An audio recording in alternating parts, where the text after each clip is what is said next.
네, 안녕하세요, 여러분. 우리 ESV 성경 공부 출애굽기 6과를 우리 시작하도록 하겠습니다. 6과죠. 6과는 홍해에서 받은 구원입니다. 홍해에서 받은 구원, 출애굽기 13장 17절부터 15장 21절까지의 내용을 우리가 살펴보도록 하겠습니다. 네, 여기서 먼저 본문 읽으시고 공부하신 후에 오시기를 추천합니다. 그리고 ESV 스터디 바이블의 200쪽에서 204쪽이 이 본문에 해당하는 참고 내용이 되겠습니다. 200쪽에서 204쪽입니다. 자, 그러면 우리 바로 첫 번째 문제로 넘어갈까요? 첫 번째, 이 단어는 이제 세 파트로 나눠져 있는데 첫 번째가 구름 기둥과 불 기둥, 구름 기둥과 불 기둥입니다. 13장 17절부터 22절까지의 내용입니다. 자, 첫 번째 문제를 보겠습니다. 첫 번째 문제를 읽으면 이렇게 되죠. 이스라엘이 애굽을 떠날 때 모세는 요셉의 그 형들에게 부탁한 마지막 청을 이행하기 위해 요셉의 뼈를 가지고 간다. 요셉은 왜 자기 뼈가 이렇게 운반되기를 원하는 것일까? 요셉은 자기가 죽은 다음에 자기 뼈를 운반해 달라고 요청을 합니다. 우리가 본문을 살펴볼 것입니다. 여기 출애굽에서 요셉의 뼈가 성공적으로 운반되는 사건은 우리에게 하나님에 대해 무엇을 보여주는가? 이것은 출애굽기 원래 청중을 어떻게 격려했을까? 자, 참고로 출애굽기의 원래 청중, 그러니까 모세가 출애굽기, 이제 모세오경, 특히 출애굽기를 다 작성했던 그 시점은 아마도 여기 이제 이 교재의 일과의 연대적 역사적 배경에 나와 있습니다. 이 부분을 참고하시면 아실 수 있을 텐데, 기본적으로 이스라엘이 출애굽해서 광야의 40년 광야 생활이 거의 끝나가는 시점, 모세가 죽기 전에 광야 생활이 끝나가는 그 시점, 그래서 2세대 출애굽 이스라엘이죠. 출애굽 1세대는 광야에서 죽고 2세대 출애굽 백성이 이제 가나안 땅에 들어가기 전에 2세대 이스라엘 백성에게 이 출애굽기를 작성한 것이다. 그렇게 볼 수 있습니다. 그러면 이 청중, 그러니까 아직 약속의 땅에 들어가지 않은 이스라엘 백성에게 이 요셉의 뼈를 가지고 간다는 것, 요셉이 자기 뼈를 운반해 달라고 부탁하고 이들이 요셉의 뼈를 가지고 가나안 땅 진입을 준비한다는 것, 이것이 무슨 의미인가를 살펴보는 것이죠. 자, 그러면 우리가 관련 구절을 먼저 보겠습니다. 관련 구절을 보시면 출애굽기 13장 19절이죠. 여기서 모세가 요셉의 유고를 가졌으니 이는 설명합니다. 요셉이 이스라엘 자손에게 단단히 맹세하여 이르기를 하나님이 반드시 너희를 찾아오시리니 너희는 내 유고를 여기서 가지고 나가라. 단단하게 맹세를 하게끔 해서 내 유고를 애굽 땅에 두지 말고 가지고 나가라. 하나님께서 반드시 너희를 찾아오시리니 너희는 여기서 반드시 찾아오신다는 것은 너희들을 출애굽시키실 것이다. 그러니 너희들을 출애굽시킬 때 나를 두고 너희들만 가지 말고 내 유고를 함께 가지고 나가라 라는 그런 요청이었습니다. 자, 그러면 이제 다음 구절도 마찬가지죠. 여기서 창세기 구절입니다. 여기서 보시면 요셉이 구체적으로 부탁하는 구절입니다. 나는 죽을 것이나 하나님이 당신들을 돌보시고 당신들을 이 땅에서 인도하여 내사 아브라함과 이삭과 야곱에게 맹세하신 땅에 이르게 하시리라. 하나님이 애굽에서 놔두지 않고 아브라함, 이삭, 야곱, 결국 시작은 아브라함 언약에, 창세기 15장에 아브라함 언약에 신실하셔서 너희들을 약속의 땅으로 맹세하신 땅에 이르게 할 것이다 라고 확증을 합니다. 그러니 당신들은 여기서 내 해골을 메고 올라가겠다 하라. 자, 이 말이 의미하는 바가 무엇일까?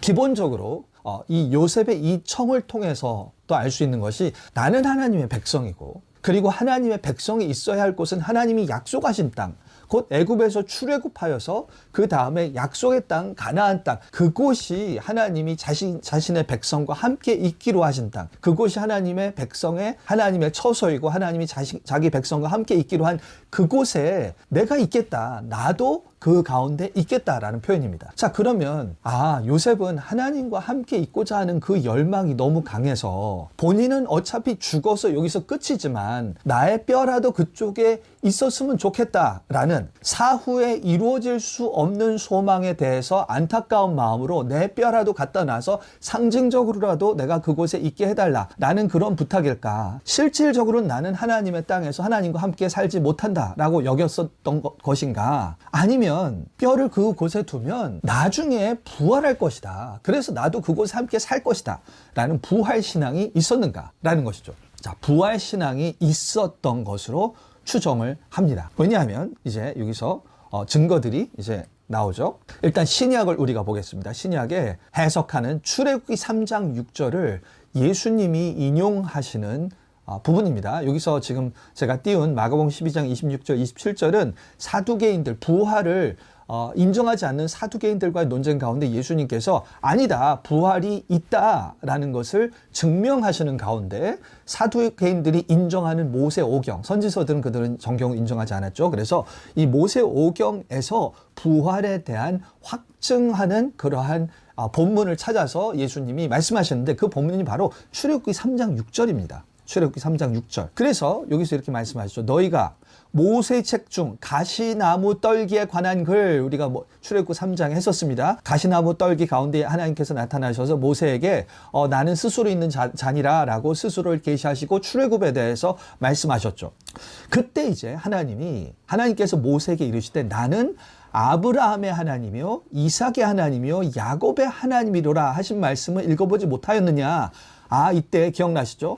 하나님께서 나는 스스로 있는 자, 창조주 하나님이다. 스스로 있는 자다. 그런데 나 스스로 있는 이 하나님, 내가 아브라함에게 약속한 대로 너희와 아브라함의 약속을 지켜서 내가 너희와 함께 나의 백성으로 구조해서 나와 함께 거하는 처소로 삼아서 함께 너희를 나의 왕국과 나의 가정의 백성으로 가족으로 여기면서 함께 살겠다. 내가 그렇게 이 세상을 왕으로 통치하겠다. 함께 너희를 가정과 백성으로 여기서 통치하겠다. 그 약속이셨습니다. 창조주 하나님, 스스로 계신 하나님이 언약의 하나님, 자기 백성을 자기 가족과 나라로 삼으셔서 그렇게 실현하시고자 하는 그런 하나님이셨죠.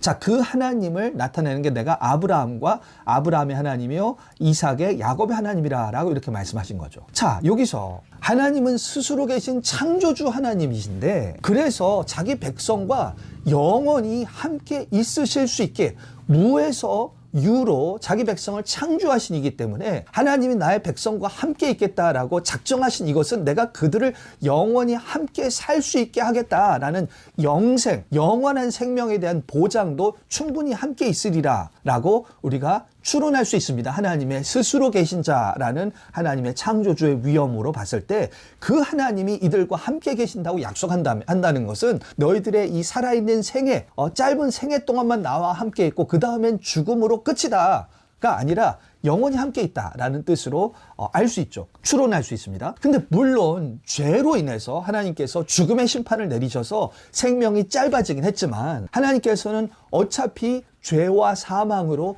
파괴된 타락된 이 세상 가운데 타락의 상태를 이미 아시는 가운데 아브라함 언약을 통해서 내가 애초에 가졌던 창조 프로젝트를 이룰 것이다 라고 하셨기 때문에 그 이야기는 죄와 사망의 문제도 하나님께서 결국 극복하실 것이다 라는 하나님의 작정을 우리가 추론할 수 있습니다. 그리고 사실 성경의 구약부터 쭉 해서 신약의 부활사상까지 구약에서부터 있었고 쭉 완성되는 그 이야기를 통해서도 하나님께서 그런 마음을 먹으셨구나 라는 걸 알 수 있죠. 근데 그것을 예수님께서 이렇게 말씀하시죠. 27절에 하나님은 죽은 자의 하나님이 아니시오 산 자의 하나님이시라 너희가 크게 오해하였도다. 그러니까 이것은 하나님이 이 뜻이죠. 아브라함과 이삭과 야곱에게 내가 너의 하나님이다. 내가 너의 하나님이고 너는 나의 백성, 내 소유다 했을 때는 내가 너희를 끝까지 살리겠다. 계속 살게 하겠다. 라는 그런 하나님의 영생에 대한 작정하심이 함께 있다. 죽은 자를 가지고 내가 너의 하나님이다 라고 하시지 않는다는 것이죠. 그 얘기는 하나님이 우리를 향해서 너는 나의 소유다 했을 때 네가 건강하게 살아있는 동안만 이런 뜻이 아닙니다. 하나님이 우리를 소유하시고 나의 하나님이 되시겠다는 뜻은 내가 인생의 어느 일정한 기간 내가 젊었을 때 하나님께 온전히 잘 섬길 때 그리고 나이가 들고 기력이 약해지고 쇠약해지고 하나님을 온전히 섬기기에 힘도 빠지고 기력도 약해지고 그래서 정말 하나님의 백성으로 살고 섬기기에 너무 부끄러워지고 인생이 지나가면서 노쇠해지면서 그런 생각이 들게 마련입니다.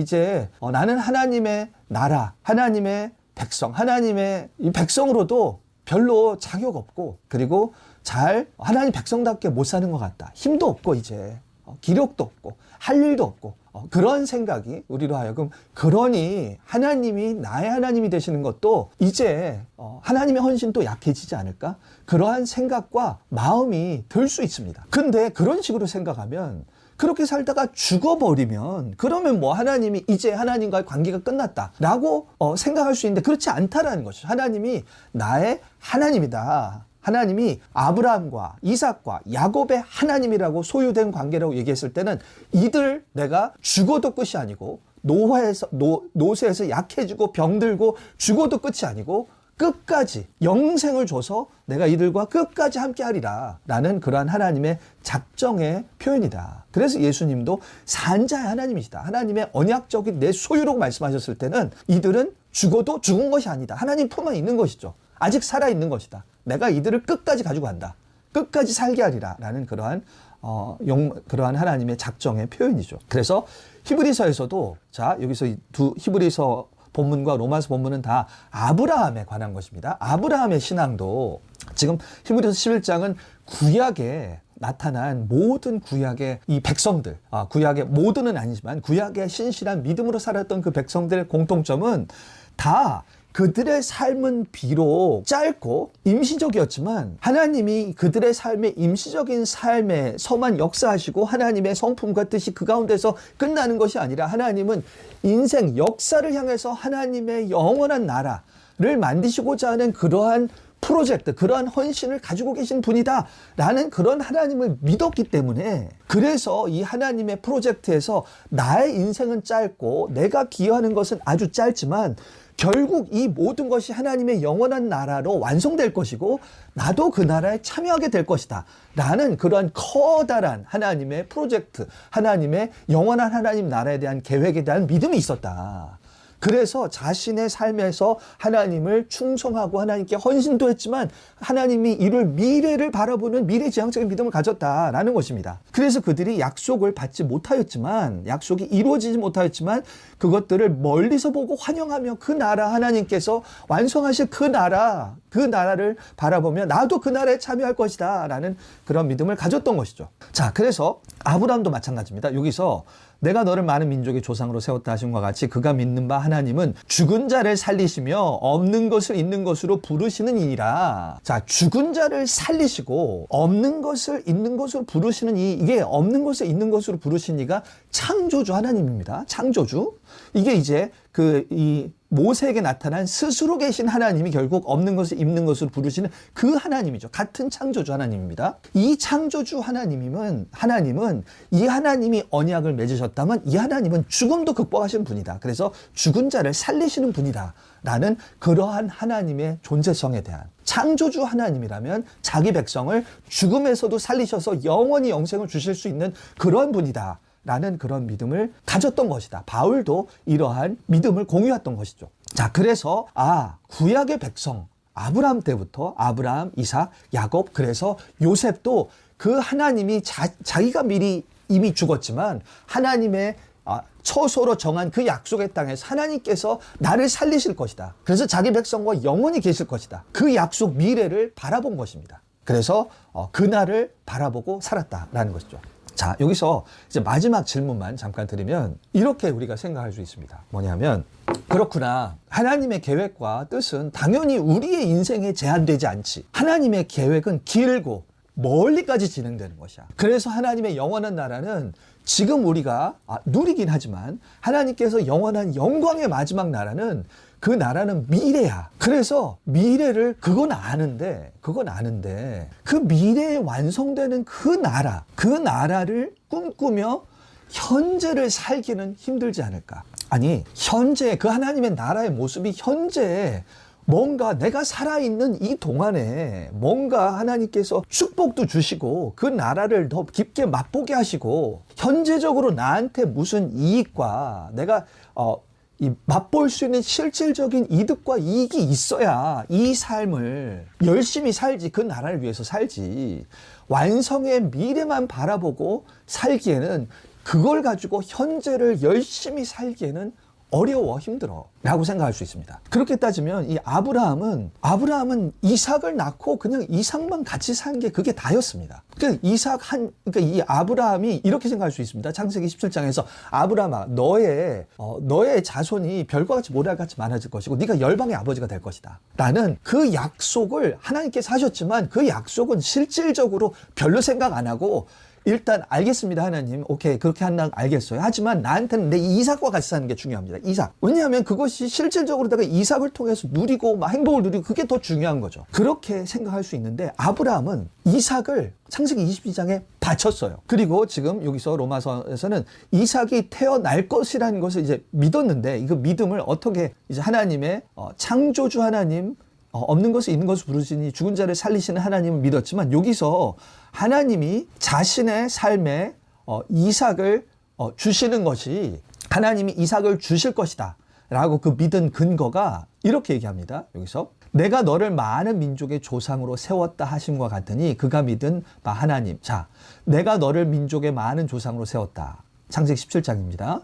그 얘기는 내가 너의 열방이, 너는 열방의 아버지가 될 것이다. 너를 많은 민족의 조상으로 세웠다. 이 약속 때문에 이삭도 주실 거라는 것을 믿은 것입니다. 그 이야기는 하나님, 내가 이삭이 필요하니까 이삭을 있어야지 그 누리고 행복할 수 있으니까가 아니라, 하나님은 열방을 나에게 주시고자 하는 그 약속을 하셨고 그것을 이루실 분이기 때문에 그 약속의 첫 단추인 이삭을 나에게 주실 것이다 라는 그러한 믿음이었습니다. 하나님은 그 나라를 이루실 것이다. 아니, 아브라함이 그 민족들이 자신의 자손이 되는 것을 누리지도 못하는데, 일생 가운데 그러한 어마어마한 민족들이 나에게 아버지라고 여겨 그러한 영광을 누리지 못하거든요. 이거는 하나님이 약속하셨을 때도 이거는 내 세대에는 이루어지지 못해 라고 충분히 상식적으로 생각할 수 있는 것인데, 그럼에도 불구하고 아브라함은 그 하나님, 이 약속을 이룰 하나님이기 때문에 이삭을 주실 것이다 라고 믿은 것입니다. 자, 이 핵심은 뭐냐면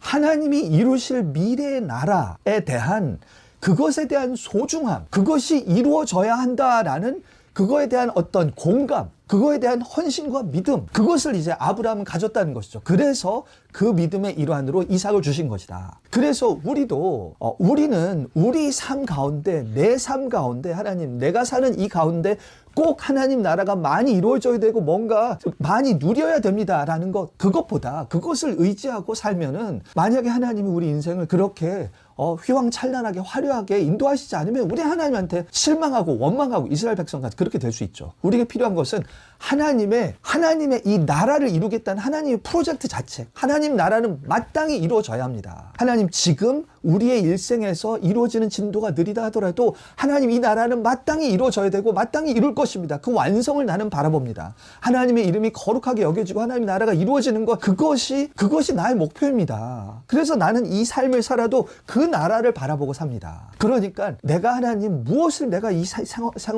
인생에서 누리고, 내가 고난이 많은 인생을 살고, 내가 정말 병들어서 그냥 짧게 죽는다 하더라도 하나님, 나의 소원은 하나님의 나라가 이루어지는 것이고 결국 나의 인생도 거기에 기여하는 것입니다. 나는 그러한 하나님의 나라가 나의 인생, 내가 이 일생에서 누리는 것보다 더 크게 여겨져야 된다는 거죠. 그래서 하나님의 그분의 영광, 그분의 나라가 이루어지는 그 당위가 내가 이 삶을, 어떤 종류의 삶을 살든지 내가 주를 위하여 헌신할 수 있는 그 믿음의 근거가 된다. 그 말씀, 그 핵심입니다. 자, 우리가 다음 문제로 바로 넘어가겠습니다. 두 번째 문제가 바로 이제 홍해 건너기 24장 1절부터 31절에 관한 내용입니다. 자, 문제를 읽으면 고대 세계에서 병거는 최첨단의 무시무시한 군사 장비였습니다. 자, 병거를 여기서 4번이나 언급합니다. 14장 5절 9절에서 이 병거가 이스라엘 뒤쫓아탄 사실을 2번이나 지적함을 통해서 바로가 이스라엘 추적을 묘사하고 바로의 인상적인 병거의 전력에 초점을 맞춥니다. 이 병거가 쫓아온다라는 걸 강조하는 거죠. 하나님께서 4절에서 말씀하시는 걸 고려할 때 바로의 엄청난 병거 전력에 대한 이런 초점은 출애굽기 원래 독자들의 어떤 영향을 미쳤을까? 23절, 28절 이것을 어떻게 보강하는가? 자, 병거에 관한 것입니다. 병거. 자, 그러면 이제 보죠. 이게 병거의 그림이죠. 병거의 그림입니다. 자, 이 병거 이 그림을 보면 상당히 말에 초점이 맞춰져 있죠. 말의 위대함. 이 병거 자체보다 말이 끄는 그런 이제 위대함, 강력함입니다. 그래서 이 당시에 이렇게 병거, 말을 통해서 애굽이 이제 요셉 때 이 애굽의 이제 황제가 바뀌면서 말을 수입하면서 이제 이 전력을 보강합니다. 그래서 덩치가 큰 말을 통해서 이끄는 이 병거가 엄청난 군사력에 있어서 실질적인 강화를 시켜줍니다. 그래서 이 말의 힘에 의지하여서 강력하게 서너 명의 병사들이 그냥 싸웠을 때랑 이 말이 끄는 병거에 타서 이 기동성과 말의 이 제압력과 그 가운데서 무기를 쏘고 이 정도면은 엄청나게 많은 상대방 군인을 제압할 수 있죠. 그래서 이 그림에서도 강조가 되듯이 이렇게 말 하나가 엄청난 사람들을 제압하는 것을 강조하는 그림을 볼 수 있습니다. 그래서 이제 오죽하면 이제 이사야에서는 이런 표현이 나오죠. 이사야가 너희가 애굽으로 내려가는 자들 도움을 구하려 그들의 말을 의지하여 병거의 많음과 마병의 힘이 강함을 의지하는 자들에 대해서 두려워합니다. 경고합니다. 그러니까 이게 오늘날로 따지면 엄청난 군사력, 첨단 무기를 가진 그런 군사력이죠. 그래서 오늘날 현대전에서도 정말 두 나라가 붙었을 때 이거 무기가 없으면 완전 지는 거 아니야. 최첨단의 무기가 없으면 어떻게 해서 싸워서 이길까? 정신력으로 이길 수 있는 건 한계가 있어. 이제 그 정도로 생각하는 실질적인 우리가 처한 위기와 문제에 실질적인 해결을 줄 수 있는 그런 세상적인 방법을 나타내는 것입니다. 자, 근데 이제 그러니 여기서 지금 요 애굽이 선발된 지금 이스라엘 백성을 쫓아옵니다. 이 애굽의 군대가 선발된 병거 600대와 애굽의 모든 병거를 동원해서 쫓아오는 거예요. 그러니까 애굽이 지금 바로가 계속 마음이 강팍해져서 10번째 재앙 이후에 이스라엘 백성을 나가라고 하지만 그 다음에 이제 떠나가는 것을 모습을 보고 안 되겠다. 쟤네 막아야겠다 해서 총동원합니다. 군사력을 총동원해서 쫓아오는 거예요. 그러니까 인간적으로 생각하면 저렇게 애굽의 총 군대가 완전히 한 나라를 장악하고 삼킬 수 있게 충분한 병력이 쫓아오면은 실질적으로 이러다 죽겠다. 죽는 것은 시간 문제이다. 정말 실질적인 죽음의 위협. 그렇게 여겨질 수 있는 것이죠. 바울이 고린도 후서에서 얘기한 그런 표현에 비르면은 사망 선고를 받은 거나 마찬가지입니다. 이러면 죽는 것이다. 이러다가 죽겠다라고 생각하는 것이죠. 근데 이제 이들을 하나님께서 이 마병들을 다 홍해를 통해 덮으심으로 이들을 제압하신 사건입니다. 제압하신 사건. 그래서 이거죠.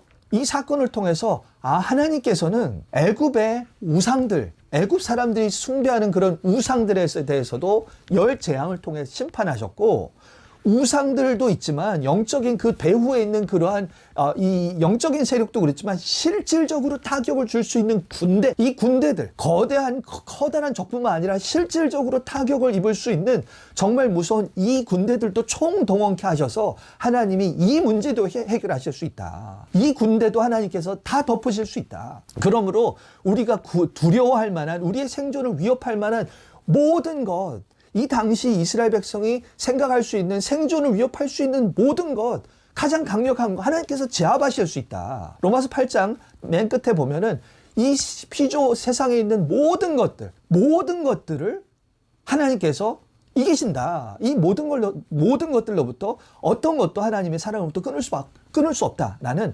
바울의 고백과 이제 비슷한 부분이죠.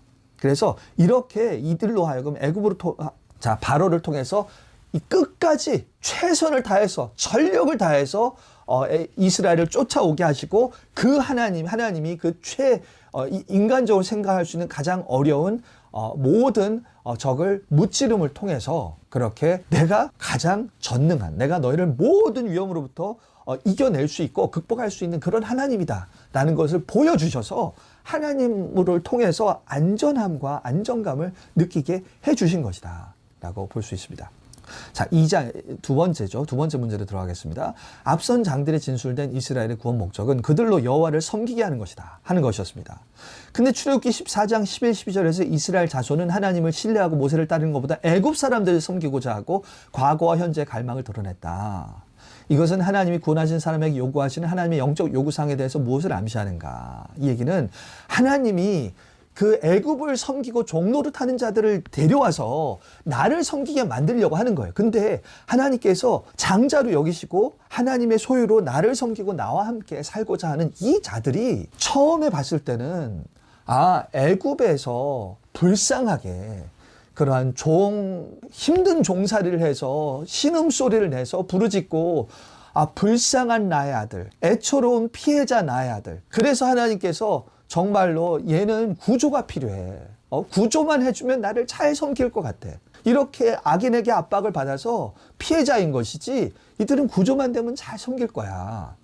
그렇지 않다는 것입니다. 하나님이 구조하고자 하는 이 이스라엘 백성은 그러한 압제만 면하면 하나님 잘 섬길 수 있는 그런 사람이 아니었어요. 패턴이죠. 출애굽기 14장 이게 계속해서 반복되는 패턴입니다. 뭐냐면 두려움이 찾아올 때마다, 위기가 닥쳐올 때마다, 지금 여기서는 바로가 가까이 올 때죠. 지금 홍해를 건너기 전에 바로의 군대가 삼킬 듯이 다가오는 이 위기의 상황, 그리고 홍해 건넌 다음에 광야에서 지내면서 닥쳐오는 어려운 상황, 배고프고 목마르고 가나안 땅에 들어가기 전에 우리가 이길 수 없을 것 같고, 그런 상황이 닥칠 때마다 반복되는 레파토리가 있습니다. 뭐냐 하면 두 가지죠. 하나님의 능력과 하나님의 성품에 대한 불신입니다. 일단 하나님의 능력이에요. 뭐냐면 하나님 우리 출애굽하셨는데 지금 이 문제, 홍해 앞에서 애국 군대가 오고 홍해가 가로막혀 있는 이 문제 하나님 못 해결하셔. 그래서 이렇게 얘기하죠. 애굽 사람을 섬기는 것이 광야에서 죽는 것보다 낫겠노라. 그러니까 광야에서 죽을 거라는 거예요. 지금 여기서 죽는다라는 거예요. 그냥 확정한 것입니다. 하나님께서 이 문제 해결 못 하신다라는 것이죠. 여기서도 온 회중이 줄여 죽게 하는도다. 이거 죽는다는 거죠. 하나님 해결 못 하신다라는 어떤 하나님의 능력에 대한 불신이죠. 그리고 더 나아가서 능력과 더불어서 하나님의 성품에 대한 불신입니다. 하나님이 왜 가만히 어찌하여 우리를 애굽에서 잘 지내고 있는데 이끌어내서 이런 식으로 비참하게 죽게 하느냐. 왜 우리가 애굽 땅에서 고기 가마 곁에서 있던 때와 떡을 배불리 먹던 때 그때 죽이지 왜 이렇게 광야에 나와서 비참하게 이렇게 죽게 하느냐라는 거죠. 하나님의 성품에 대해서 우리 괜히 비참하게 죽게 하려고 이렇게 하신 것이다 라는 거죠. 그러니까 이 백성은, 이스라엘 백성은 하나님이 이들 이런 거 아시고 구원하셨습니다. 하나님은 이 이스라엘 백성과 우리는 그냥 삶이 힘들어서 그렇지, 뭔가 일이 안 풀려서 그렇지, 하나님이 축복 주시고 모든 것만 잘 되게 해주시면 그럼 하나님 잘 섬길 거야. 아니죠. 우리는 항상 과거에 엄청난 괴로움이 있었어도 그 다음에 더 나아졌는데 조금 더 힘든 어려움이 생기면 또 불평하고 등등. 그래서 하나님의 능력과 하나님의 성품을 불신하는 그러한 자입니다. 하나님 입장에서 얼마나 억울하시고 하나님 입장에서 얼마나 화가 나시는 그러한 반응이겠습니까? 자, 이것과 더불어서 마지막 하나만 하면 이스라엘 백성, 하나님께서 구원하시는 이 이스라엘 백성, 하나님께서 구원을 하실 만한 자격이 없는 백성이다라는 게 또 단적으로 드러나는 것이 지금 이렇게 하나님 능력과 성품에 대한 불신과 더불어서 기본적으로 이거예요. 하나님을 매력적으로 여기지 않습니다. 위기가 처하지 않아도 이제 나중에 민수기 가면은 만나만 먹고 사는 것, 이렇게 하나님 당신을 쫓아 나와서 광야에서 사는 게, 아니 뭔가 살만한 좋은 것들을 애굽 때보다 음식이 맛있든지 아니면 뭔가 환경이 좋든지 그러한 젖과 꿀이 흐르는 그 약속의 땅에 빨리 데려가 주든지 그런 것 없이 하나님만 구름 기둥과 불 기둥으로 함께 하시고 하나님만 우리와 함께 하시는 거, 이런 삶은 참 별로입니다. 하나님만 섬기고 사는 삶은 괴로워요. 이러고 알았으면 나는 애굽에 돌아가는 게 낫죠. 거기선 잘 먹고 환경도 괴로움만 빼면은 그래도 나았는데 그때 음식 얼마나 맛있었는데. 그러니까 하나님은 뭔가 이러한 조건들을 맞춰주지 않으면 하나님이라는 존재, 하나님이라는 당신 존재 하나만 가지고 어필하기에는 부족합니다. 하나님 나한테 나를 우리의 백성으로 삼으려면 하나님 혼자만 오시면 안 되고 뭔가 다른 것들을 조건을 가지고 오셔야지. 그래야지 우리가 하나님 섬길까 말까지. 만약에 하나님 외에 다른 우상이 더 좋은 조건으로 축복을 주고 막 그러면은 나는 언제든지 그쪽으로 소속 바꿀 수 있습니다.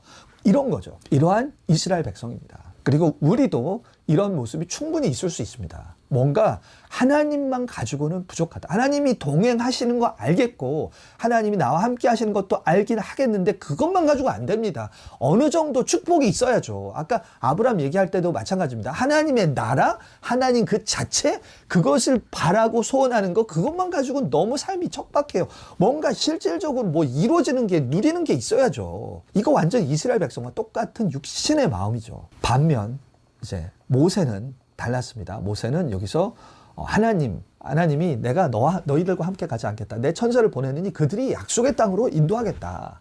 이스라엘 백성 같았으면 오케이, 괜찮습니다. 약속의 땅으로 보내시기만 한다면 하나님 굳이 안 와도 괜찮아요. 그렇게 얘기했을 것 같아요. 근데 모세는 어떻게 얘기하죠? 네, 주께서 우리와 함께 행하심으로 나와 주의 백성을 천하 만민 중에 구별하심이 아니이까. 이렇게 하죠. 주님이 친히 가시지 아니하려거든 우리를 이곳에 올려보내지 마옵소서. 내가 주의 목전에서 은총을 입은 줄 누가 알겠고, 우리가, 그러니까 이 모세에게는 이거예요. 하나님이 함께 있어야 우리의 정체성이 생깁니다. 우리의 삶의 의미가 생깁니다. 우리를 다른 백성과 구별하는 게 하나님이 함께 하시고 하나님이 우리에게 은총을 주신 그게 우리의 정체성인데, 우리의 살고 죽음과 우리의 정체성은 하나님이 은혜를 베푸시고 우리의 하나님이라는 것, 그것이 내가 살아있는 이유고 목적이고 그것이 나의 정체성의 근원인데, 하나님이 없으면 안 됩니다. 다른 건 별로 필요하지 않습니다. 하나님이 같이 가셔야 됩니다. 적과 꿀이는 땅, 그 땅만 가지고 안 됩니다. 하나님이 같이 가셔야 되는 거예요. 이것이 하나님 백성다운 반응이죠. 그래서 하나님은 결국 이러한 반응이 없는 이스라엘 백성을 일단 구하셨어요. 구하셔서, 그래서 하나님이 그래 계속 하나님 거부하고 그런 백성으로 계속 나와 함께 있어다. 그건 목적이 아닙니다.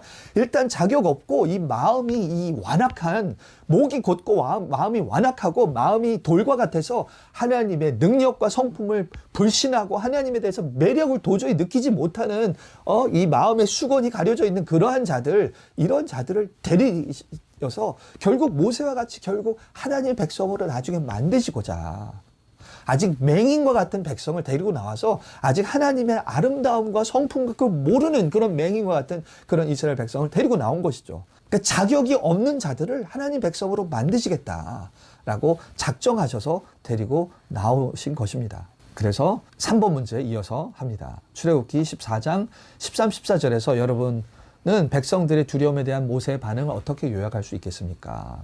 하나님의 새로운 은혜로운 구원에 대한 적합한 반응은 무엇입니까? 여기서 이렇게 얘기하죠. 두려워하지 말고 가만히 서서 너희는 여호와의 구원을 보라. 여호와께서 너희를 위하여 싸우시리니 너희는 가만히 있을지니라. 두려움 가운데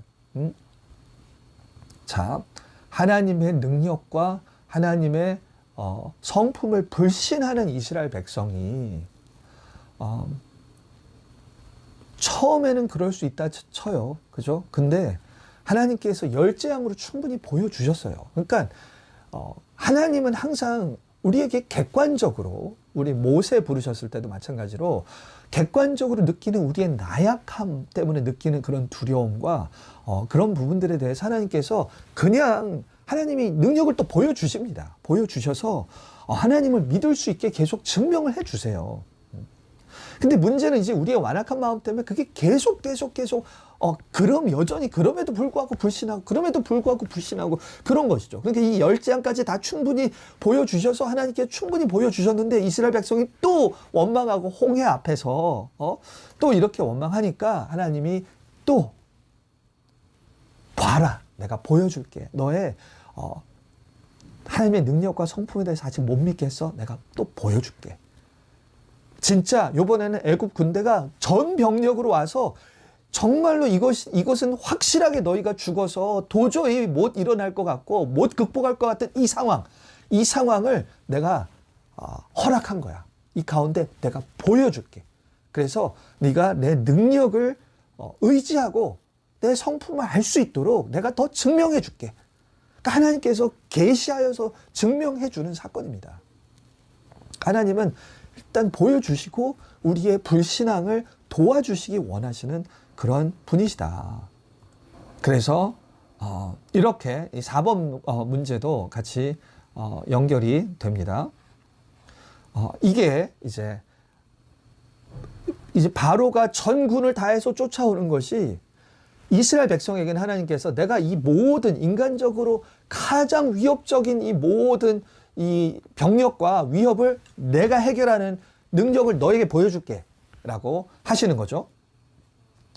그래서 그 능력을 보여주실 때 이 하나님의 능력을 드러내시기 위하여서 지금 여기서 이 얘기죠. 바로의 마음을 더욱더 완악하게 하신다. 이 완악하게 함을 통해서 바로는 전군을 다 모아서 끝까지 총력으로 하나님께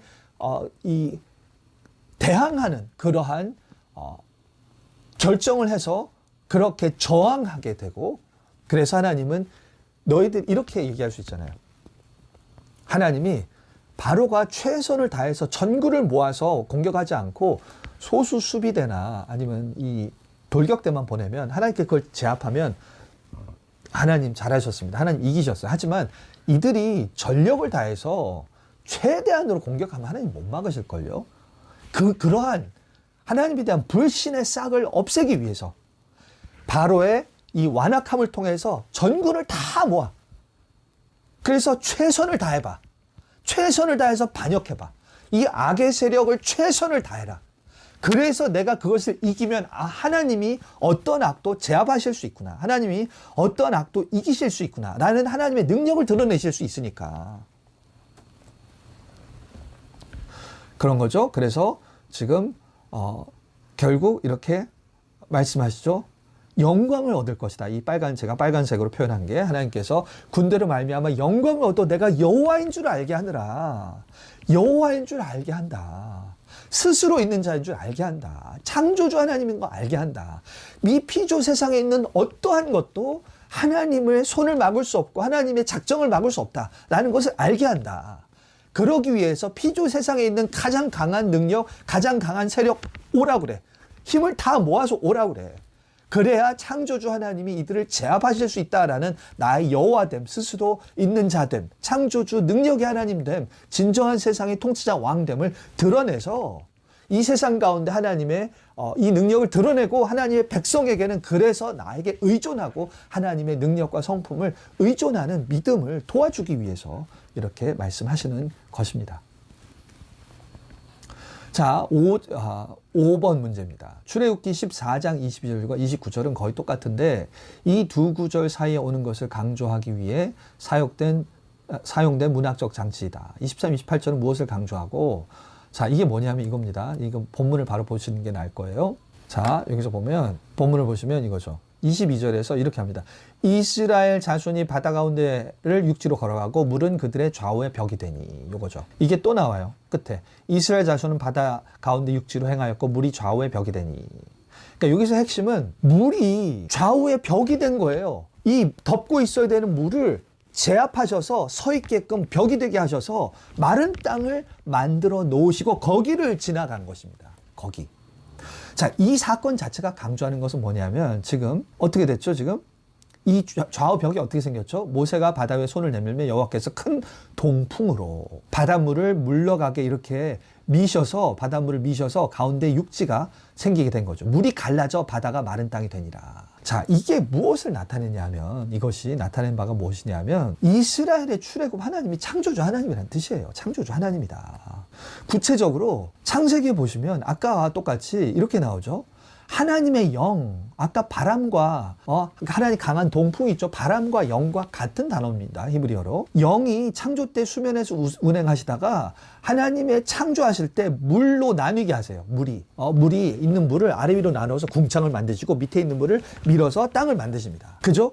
이러한 창조주 하나님의 숨, 하나님의 바람, 하나님의 영으로 물을 가르시는 이 하나님은 창조하시는 하나님이에요. 그래서 노아 홍수 때도 노아 홍수가 가라앉을 때 하나님이 바람을 땅 위에 불게 하심에 물이 줄어드는 거, 이것도 하나님의 바람으로 물을 제어하시는 창조주 하나님의 능력. 그러니까 창조하신 하나님이 노아의 홍수를 잠잠케 하셨어요. 그 하나님이 지금 출애굽 사건도 일으키시는 것입니다. 출애굽 사건도 일으키셔서 지금 창조의 하나님, 노아 홍수의 하나님이 애굽 이 이스라엘 백성을 홍해를 가르심으로 마른 땅을 나가게 하셔서 이들을 지나가게 하신다. 창조주 하나님이 다시 한번 새 창조를 일으키셔서 이스라엘 백성이 그 마른 땅을 지나감을 통해 새 창조 아담과 같은 그러한 백성이 되는 것입니다. 하나님의 창조의 형상 백성, 하나님 형상 백성의 그 사명을 이어받는 그러한 아담의 역할을 이어받는 그러한 이스라엘 백성이 되는 것이죠. 그런 뜻입니다. 창조주 하나님이 너를 나의 형상 백성, 아담의 자손 중에 아담의 영광을 이어가는 그런 백성으로 삼았다라는 그런 뜻입니다. 그래서 이 출애굽기 홍해를 건너서 이제 요단강을 건널 때도 비슷하죠. 물이 끊어지고 한 곳에 쌓여 서리, 여기서도 이제 물을 제어하는 능력에 대해서 물을 제어하고 마른 땅이 열리게 하고, 이거 하나님의 이들과 함께 하시는 이스라엘 백성의 창조의 하나님이다. 비록 이들은 애굽에서 탈출돼 나와서 광야를 건너서 이제 겨우 가나안 땅에 들어가지만, 그래서 가나안 땅에 엄청난 강한 족속들이 있지만 지금 이들과 함께 하시는 하나님이 진정한 창조의 하나님이야. 이 세상을 없는 가운데서 있는 것으로 지으신, 스스로 계신 그 하나님이야. 여호와 하나님이야. 이 하나님이 이들과 함께 하신다. 하나님이 이들을 자신의 최초의 형상 백성 아담과 같이 그렇게 여기셔서 이들을 세우셔서 광야에 가서 약속의 땅까지 들어가게 하신다 라는 뜻이죠. 자, 그러면 여기서 지금 마가복음, 왜 여기서 갑자기 이 얘기가 들어가냐면, 지금 사실 다음 구절, 여기 고린도전서랑 마가복음, 신약이랑 연결해서 얘기합니다. 지금 이 물을 통해서 물 사이를 건너는 거, 그러니까 출애굽 사건 중에서 홍해 건너는 거 있죠. 홍해 건너는 거. 홍해 건너는 사건이 창조주 하나님이 우리를 건져낸 사건입니다. 창조주 하나님의 출애굽 구조 사건이죠. 자, 이것을 지금 바울이 고린도전서에서 이들을 어떻게 표현하냐면, 이들이 모세에게 속하여 다 구름과 바다에서 세례를 받고, 세례라는 것이 출애굽 사건을 기념하는 것이구나 라는 걸 알 수 있습니다. 그래서 바울은 여기서 우리의 신자들의 세례 받음을 얘기하면서 이스라엘 백성도 세례 받았어 라고 하면서 출애굽을 얘기하는 거죠. 그래서 세례의 기본 의미는 창조주 하나님의 출애굽적인 구원을 기념하는 게 세례입니다. 그러니까 세례를 받는 건 창조주 하나님의 출애굽적인 구조를 수혜받은 자다, 구조받은 자다라는 그런 뜻이에요. 자, 그래서 지금 이제 마가복음에서 나는 너희에게 물로 세례를 베풀었거니와 그는 너희에게 성령으로 세례를 베푸시리라. 여기서 세례 요한의 물 세례와 예수님의 성령 세례죠. 지금 예수님의 성령 세례가 아까 뒤에 나오는 아까 고린도전서의 그 세례를 가리킵니다. 자, 여기서 이제 뭘 알 수 있냐면, 세례 요한의 물 세례는 이제 무엇을 의미하느냐 하면, 자, 세례 요한 때는 이스라엘 백성이 포로기에 잡혀가서, 마치 첫 이스라엘은 애굽에서 출애굽해서 하나님의 광야, 하나님 약속의 땅에 들어왔죠. 이스라엘이 포로기로 잡혀가는 것은 약속의 땅에서 쫓겨나는 것입니다. 쫓겨나서 마치 애굽의 상태로 돌아가는 거예요. 나라가 바벨론이지만. 그래서 출애굽 전의 상태로 돌아가는 게 포로기 사건이죠. 그래서 그럼 포로기에서 이스라엘이 회복될 때, 그게 이제 메시아를 통해서 회복될 거라고 생각했는데, 이 이스라엘의 포로 회복을 그래서 새 출애굽적으로 생각했습니다. 새 출애굽적으로. 그래서 이 세례 요한의 세례가 지금 요단강에서 세례를 받게 하는 것은, 이제 이스라엘 백성이 새 출애굽적으로 이제 요단강을 지나서 하나님의 백성, 하나님의 땅으로 돌아온다. 새 출애굽적인 귀환을 준비하는 게 물세례입니다. 새 출애굽적인 하나님의 백성의 귀환을 준비하는 게 물세례죠. 그런데 이제 세례 요한의 물세례로 온전하지 않은 것이, 땅으로 돌아와도 실질적으로 하나님의 백성됨의 마음은 변하지 않을 수 있잖아요. 그러니까 마음도, 이 몸은 바벨론과 애굽과 그러한 악의 손에서 몸이 돌아오지만, 일단 마음은 그러한 이 죄와 사탄과 그러한 악의 영향력에서 마음도 돌아와야 되는 거죠. 마음도 이동해서 새 출애굽이 필요하다. 그래서 이 성령을 통한 세례는 창조주 하나님의 새 출애굽적인 구조를 나타내는데, 특히 마음의 영역에서 우리가 구조받아야 된다라는 그러한 뜻입니다. 사실 좀 더, 그래서 여기서 한 성령으로 세례를 받고, 그러니까 우리가 이 성령으로 세례를 받는다는 것은 지금 이거죠. 로마서 6장 4절에 나온, 우리가 그의 죽으심과 합하여 세례를 받음으로. 자, 여기서 얘기한 바는, 우리가 예수님을 믿지 않았다가 예수님을 믿게 된 사건을 새 출애굽적으로 표현하기 때문에 그것을 기념하는 것을 세례로 하는 것입니다. 자, 이 진정한 새 출애굽적인 구조를 준비하는 게 이제 세례 요한의 세례였고, 실제로 일어난 성령 세례, 이것을 기념하는 게 우리가 오늘날 하는 세례죠. 그 얘기는, 신자가 됐다는 것은 창조주 하나님이 우리가 악의 세력에 있었던 우리를 새 출애굽적으로 구조해서서 하나님의 백성으로 삼으셨다는 뜻이에요. 근데 우리의 몸뿐만 아니라 우리의 마음도, 마음이 우리가 아담에 속해서 죄와 사탄에게 억눌려 있던 그런 마음에서 우리가 마음도 구조받아서 이제 우리의 마음으로 하나님을 온전히 섬길 수 있는 그런 자가 되었다. 그래서 그리스도와 연합돼서 이제 그렇게 우리가 악의 세력에 있다가 예수 그리스도께 새 출애굽한 방식이 그리스도와 함께 죽고 그리스도와 함께 부활되어서 연합되는 것. 그래서 우리는 원래 아담 소속에서 죄와 사망의 종노릇 하다가 우리가 그리스도와 함께 새 출애굽하여서 이제 하나님을 섬기는 그런 자가 됐다. 그러니까 이게 우리가 세례받는 것은 창조주 하나님이 예수님을 통해서 새 출애굽적으로 구조를 하셔서 우리를 신자로 만드신 것이다. 우리는 악의 세계에서 악의 영역에 있다가 하나님의 품으로 이동되었다.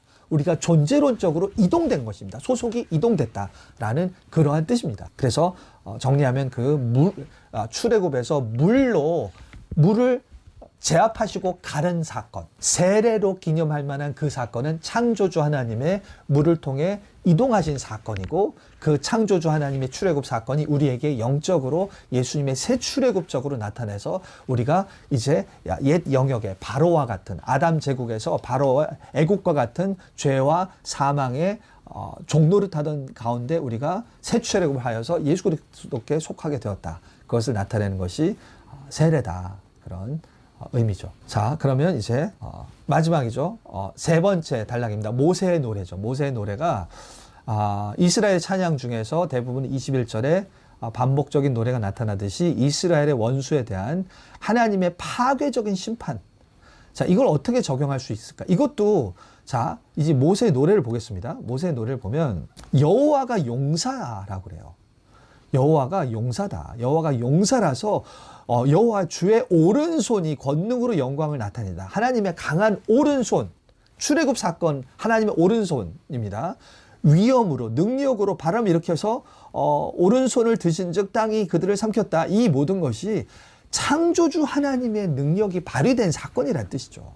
창조주 하나님의 능력이 발휘된 사건이다. 그래서 이것을 이제 우리에게 적용할 때 이렇게 되는 것이죠. 우리가 이것도 이제 신약으로 적용하는 것이죠. 신약 적용할 때 우리가 구원받은 것은 그래서 능력으로 구원받은 것입니다. 원래 우리가 계속 하나님과 반역된 세상의 하나님 반역하고 우리가 세상 속에서 하나님 반역하는 그 삶을 계속 사는 악의 세력에서 하나님께서 그들을 물리치시고 우리를 하나님의 품으로 우리를 건져내신 사건이기 때문에, 그래서 우리는 옛사람이 창조주 하나님의 능력으로 우리를 예수와 함께 십자가에 못 박히게 하셔서 죄로부터 해방시키셔서, 그래서 우리가 죄의 종노릇하지 않을 수 있고 죄가 너희를 주장하지 않을 수 있고 우리가 거룩함의 열매를 맺을 수 있다. 그래서 하나님의 이 출애굽의 하나님의 강력한 능력을 나타내는 이 표현들은 우리를 붙들고 있던 것이 우리 그냥 개인의 자유의지로 졌던 그런 죄 차원이 아니라 강력한 악의 세력이었다. 우리가 스스로 싸워서 이긴다고 될 수 있는 정도가 아니었다. 거기서 하나님이 우리를 구원해 내셔서, 그래서 우리에게 능력의 이 전투하시는 강력한 하나님으로 계시기 때문에 우리가 이제는 죄 종노릇하지 않고 악에게 지지 않고 싸워서 이길 수 있다. 이제는 싸워서 이길 수 있다. 영으로 몸의 행실을 죽이면 살 수 있다. 죄가 우리를 주장하지 못한다. 아무리 죄에 대해서 자주 넘어진다 하더라도 이것은 이길 수 있는 싸움이고 이긴 싸움이다. 마치 우리가 도저히 못 이기는 것 같이 그렇게 여길 필요 없다. 우리를 장악할 수 있는 죄의 세력은 하나님께서 이미 무찌르신 거예요. 우리는 이미 출애굽해서 광야에 있습니다. 이 애굽이 바로가 전력을 다해서 우리를 삼키려고 한 그 죄의 세력은 예수님이 물리치신 거예요. 우리는 광야에서 그 애굽의 그 병사들 졸개들이 좀 몇이 쫓아올 수 있죠. 그런 이방 부족들이 몇이 쫓아올 수 있지만 그들은 우리가 싸워서 이길 수 있는 정도입니다. 그래서 우리가 승리를 가지고 전신갑주를 입고 이렇게 우리가 영적인 싸움에서 이길 수 있다. 이 전신갑주의 이 구체적인 내용은 우리가 나중에 에베소서 할 때 구체적으로 보도록 하겠습니다. 그래서 하나님의 승리와 능력에 대한 우리의 확신을 가지고 우리도 싸워서 이길 수 있다. 하나님이 이미 승리하셨기 때문에 우리도 싸워서 이길 수 있다라는 뜻이죠. 2번입니다.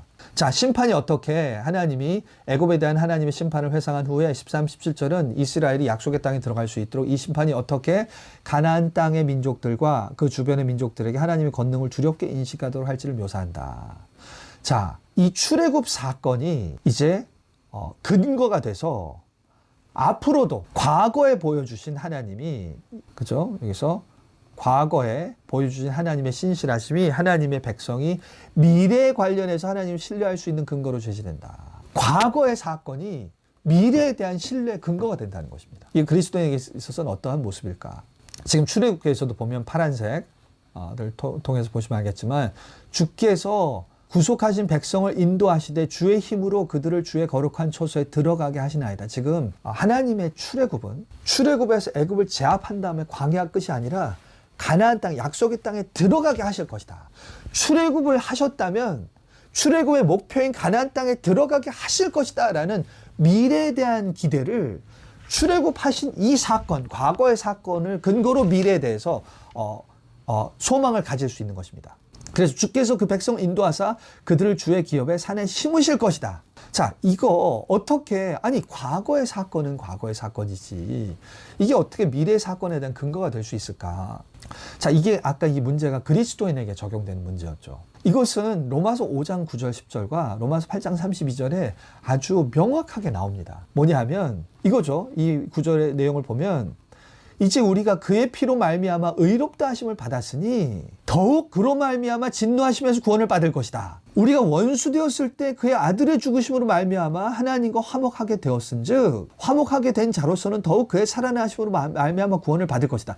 지금 이 논리가 뭐냐 하면 우리가 예수님이 십자가와 부활로 우리를 구원하셨다. 이걸 통해서 우리가 확증할 수 있는 것은 그렇다면 우리를 끝까지 구원을 이루실 것이다. 그로 말미암아 진노하시면서 구원을 받을 것이다. 최후의 구원이 성도의 견인이 확실하다. 우리가 아직 죄인 되었을 때 화목하게 되었다면 우리 나중에 하나님과 화목이 완성될 것이다. 그 뜻입니다. 아니 왜? 아니 과거에는 그렇게 하셨지만 지금 우리가 하는 것을 보고 하는 거 봐서 예상보다 나는 얘가 구원할 만한 녀석이라고 생각해서 구원했는데 막상 구원해서 하는 거 보니까 안 되겠네. 얘는 끝까지 못 데리고 들어가겠다. 그러실 수 있잖아요. 충분히 그런 시나리오가 있습니다. 그래서 충분히 어떠한 신약학자들은 또 뭐 다른 신학자들도 이렇게 말씀하는 분들도 계세요. 아니 어떻게 지금 구원된 게 이게 어떻게 확실하냐. 하나님이 우리가 어떻게 하는지 보신다. 우리가 어떻게 하는지 보시고 그 다음에 최종 들어갈지 말지를 결정하신다. 자, 물론 우리가 막 살아도 된다라는 뜻은 아닙니다. 막 살면은 그 사람은 애초에 구원받은 것도 아니죠. 근데 이제 그런 신앙이 있는 자들, 그 얘기는 예수님을 통해 이 출애굽을 경험한 자들, 우리가 이제 불신자로 살다가 예수님을 통해서 이렇게 믿음이 생겨서 하나님의 소속 백성이 된 자들, 이 자들은 하나님께서 완성하시는 것입니다. 왜냐하면 하나님은 우리가 아직 죄인 되었을 때, 우리가 아직 원수 되었을 때 그럼에도 불구하고 우리를 구해내신 것이거든요. 그러니까 우리에 대해서 실망하실 게 없습니다. 우리의 정체를 끝까지 아시는 가운데 그럼에도 불구하고 우리를 위하여 십자가에서 죽으셨다면 그러면 우리에 대해서 더 실망하시거나 더 놀라실 것이 없고 우리를 끝까지 완성하실 것이라는 것입니다. 우리를 위하여 우리가 최악의 상황일 때 우리를 가장 구원할 필요가 없는 그런 상황에서 가장 구원하기 힘든 상황이 우리가 믿기 전이에요. 예수님 십자가 돌아가시기 전입니다. 그때가 구원받기가 가장 힘든 상황이에요. 왜냐하면 그때가 우리의 인류의 죄악이 최대 맥스의 그 맥시멈에 도달했을 때니까. 그럼에도 불구하고 최악의 상황에서 하나님이 예수 그리스도를 주셔서 우리를 죽으셨다면 그 사랑은 끝까지 완성하시는 그 정도의 헌신과 깊은 사랑을 충분히 표출하신 사랑입니다. 우리 향하신 사랑을 확증하셨고 이 사랑은 피조 세상에 있는 어떤 것도 끊을 수 없는 그런 하나님의 깊은 어떤 누구도 막을 수 없고 이해할 수 없고 헤아릴 수 없는 그러한 하나님의 그런 깊은 그런 사랑과 헌신을 나타낸다. 그래서 로마서 8장 32절에서 자기 아들을 아끼지 아니하시고 모든 사람을 내주신 이가 아들을 아끼지 않고 이런 죄인들을 위하여, 불평하고 하는 이런 죄인들을 위하여 아들을 아끼지 아니하시고 주셨다면 이 아들과 함께 모든 것을 안 주시겠느냐. 가장 주기 어려운 아들을 가장 최악의 상황이었던 너희들에게 주셨는데 나머지 구원 이루는 것은 확실하게 해주실 수 있지 않겠느냐라고 말씀하시는 것입니다. 네, 이제 3번입니다. 마지막 문제죠. 이스라엘이 약속의 땅으로 미래에 들어갈 것을 묘사한 후에 모세의 노래는 하나님의 영원한 왕권을 선포함으로 끝난다. 왜 모세의 이 노래는 이 두 주제를 연관시키는가? 그러니까 약속의 땅에 들어감과 영원한 왕권 선포죠. 이것은 하나님의 왕권의 본질에 대하여 무엇을 암시하는가? 자, 이야기는 왕권을 선포하는데 이스라엘 백성을 약속의 땅으로 들어가게 한 다음에 거기서 이제 영원히 통치하시겠다라는 말씀이 나오죠. 이렇게 나오죠.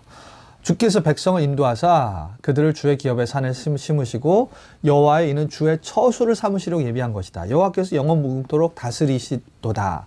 그러니까 이 여호와께서 그냥 다스리면 되는데 왜 이들을 약속의 땅에 심으시고 거기를 처소로 삼으셔서 다스리시는가? 우리가 창세기에서부터 우리가 처음에 봤던 것 같이 하나님은 하나님의 가정, 나라, 하나님의 처소에 있는 자신의 자녀와 아내와 같은 이 백성을 통해서 이들에게 대리 통치자를 줘서 이들을 통해서 이들과 함께 통치하시는 것. 그래서 이 전 세상이 하나님의 가정이며 또한 나라가 되는 것. 그리고 우리가 다 왕의 통치에 참여하는 대리 통치자가 되는 것. 그것이 이제 하나님의 통치 방식인 것이죠. 그래서 고린도 전서에서도 이제 바울이 맨 이 부활 이후에 영원히 이루어지는 하나님의 나라에 대해서 하나님이 만유의 주로서 만유 안에 계신다. 요 표현만 보면은 하나님이 그냥 어떠한 신적인 존재가 만유 가운데 깊숙하게 들어있는 그냥 어떤 추상적인 개념으로 생각할 수 있지만 이것에 대해서 구체적인 그림이 요한계시록에 나옵니다.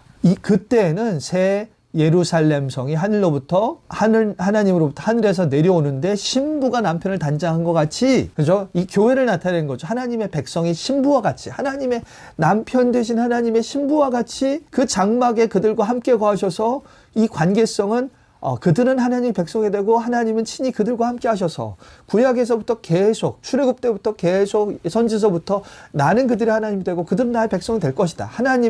하나님과 자기 백성 가운데 상호 소유적인 친밀한 소유관계, 그러한 남편 아내 아버지 아들 관계, 이 친밀함과 가정이 이루어진 곳이 하나님이 이들과 함께 통치하시는 그러한 로열 패밀리가 거하는 처소가 되는 것이죠. 그래서 그곳에서 우리는 세상을 통치하지만 그들이 세세토록 왕 노릇하죠. 근데 그곳은 하나님의 얼굴을 보는 곳이에요. 그러니까 우리가 하나님을 예배드리고 하나님을 섬기고 하나님의 얼굴을 보는 그러한 예배와 가정과 그러한 나라가 있고 이들을 통해 세상을 통치하는 그런 통치가 있는 것이죠. 그래서 하나님은 이러한 하나님을 누리는 가정 속에서 하나님의 이 세상을 다스리고 통치하는 통치권을 나눠 가지시는 하나님과의 친밀함과 그리고 하나님의 특권을 공유받아서 함께 하나님의 마인드와 관점으로 이 세상을 다스리는 이것이 함께 공존하는 그러한 세상이 되는 것이다. 네, 이렇게 해서 우리가 6과 성경 공부를 모두 마치도록 하겠습니다. 제가 기도하고 마치겠습니다.